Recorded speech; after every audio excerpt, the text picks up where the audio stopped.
Kondisi negara berkembang secara ekonomi yang masih belum stabil tentu harus mencari sistem ekonomi yang bagus untuk negaranya. Dan sebagai negara berkembang, tentu masih terpengaruh pada hal-hal yang membuat mereka ketergantungan.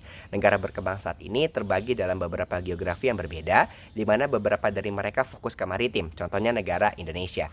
Saat ini ada tren ekonomi biru di mana negara tersebut menginvestasikan sangat banyak uang ke maritim, padahal begitu banyak sektor-sektor yang dibutuhkan perhatian dari negara tersebut. Sistem ekonomi biru yang tidak strategis, masih banyak sektor lain yang bisa dikembangkan dan dampak buruk yang ditimbulkan dari sistem ini inilah fokus perdebatan kita pada kali ini. Oleh karena itu, tim proposisi percaya bahwa sudah waktunya negara berkembang tidak hanya mengandalkan sistem ekonomi biru yang hanya bergantung pada kondisi maritim, tapi juga dengan mengandalkan sistem ekonomi di sektor-sektor yang lain, misalnya sektor industri, kesehatan, teknologi, pariwisata, dan lainnya. Masuk dalam mekanisme yang akan kami berikan, mekanisme pertama. Kami tidak akan investasi secara berlebihan kepada ekonomi biru, karena kami akan mengalokasikan dana dengan lebih strategis ke sektor-sektor yang memang membutuhkan bantuan dari pemerintah, bantuan dari negara tersebut, misalnya sektor kesehatan, industri, dan lain sebagainya. Masuk dalam mekanisme yang kedua, investasi di proposal kami, investasi kepada maritim masih tetap ada, namun bukan dalam bentuk ekonomi biru. Artinya adalah dana akan secukupnya kami berikan kepada sektor maritim dan bukan satu-satunya investasi ekonomi kita di bidang maritim. Karena begitu banyak investasi-investasi negara yang bisa diinvestasikan ke hal-hal yang lebih strategis dan lebih vital, misalnya teknologi, kesehatan, dan lainnya. Masuk dalam argumen yang akan saya berikan ada dua argumen. Pertama, kenapa sistem ekonomi biru tidak strategis untuk diinvestasikan. Kedua, dampak dari mekanisme ini. Pertama, karakterisasi sistem ekonomi biru dan kenapa tidak efektif.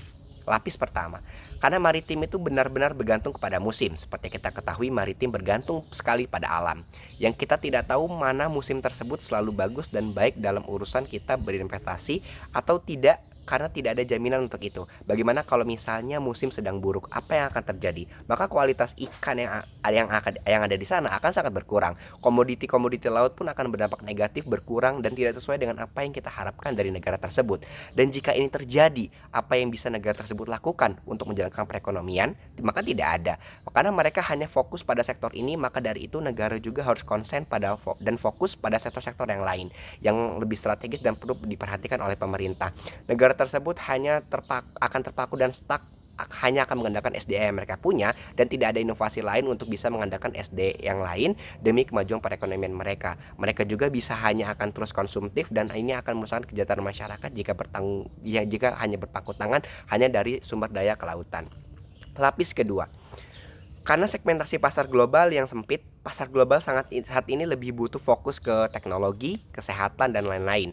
Tidak terlalu banyak yang ingin membeli produk maritim. Misalnya, saat pandemi ini kita membutuhkan berbagai alat kesehatan. Tentu banyak negara yang lebih menginvestasikan negara mereka untuk ini dibandingkan untuk produk maritim. Mengapa produk maritim ini tidak selalu menjadi hal yang utama? Karena produk maritim bisa didapatkan dengan kegiatan ekspor impor dari negara mereka sendiri. Saat ini menghadapi era-era sekarang, justru teknologi sangat kita butuhkan untuk negara berbagai masalah dan kebutuhan dalam negara sangat mengandalkan teknologi.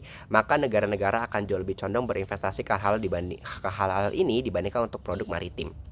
Lapis ketiga, investasi maritim akan tetap ada, namun bukan dalam bentuk ekonomi biru.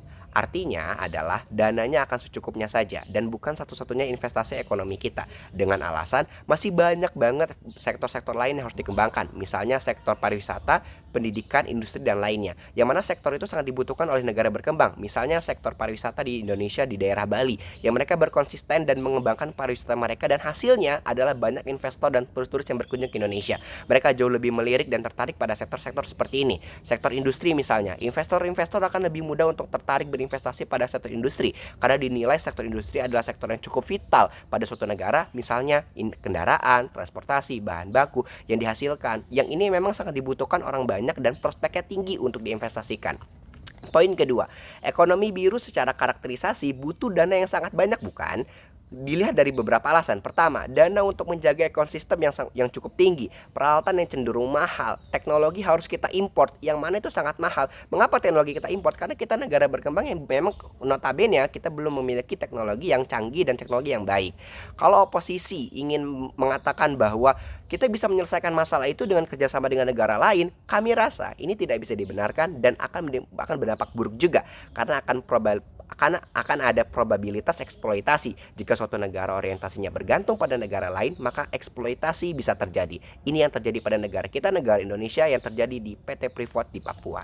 Poin ketiga, tidak dipungkiri kemaritiman butuh waktu yang sangat lama untuk diproses, karena yang kita proses adalah hasil dari alam. Tidak serta-merta langsung bisa digunakan, perlu proses untuk menjadikan itu bisa dipakai dan dipergunakan untuk kita. Tentu ini menjadi masalah karena akan menghambat investasi dan perekonomian jika kita hanya mengandalkan atau menginvestasikan pada sektor maritim.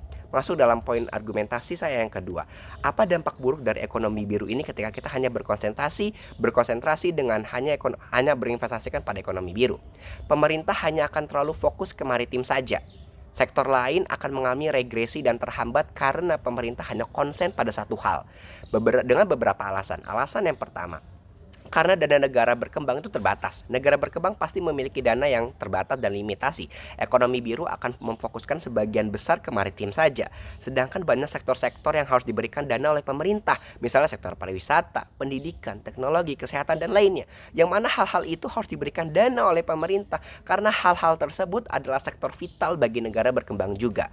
Alasan yang kedua, ekonomi biru akan membuat glorifikasi yang berlebihan kepada sektor maritim yang akan menutup sektor lain karena terlalu fokus mengakibatkan negara tersebut tidak memperdulikan sektor-sektor lain karena konsentrasi pada satu sektor saja. Dan yang terakhir, mengapa argumen ini penting? Karena pertama, karena semua sektor itu punya perannya sendiri. Percuma maritim bagus kalau kesehatannya kurang. Percuma maritim bagus kalau edukasinya kurang. Percuma maritim bagus tapi teknologi yang kita punya itu sangat minim.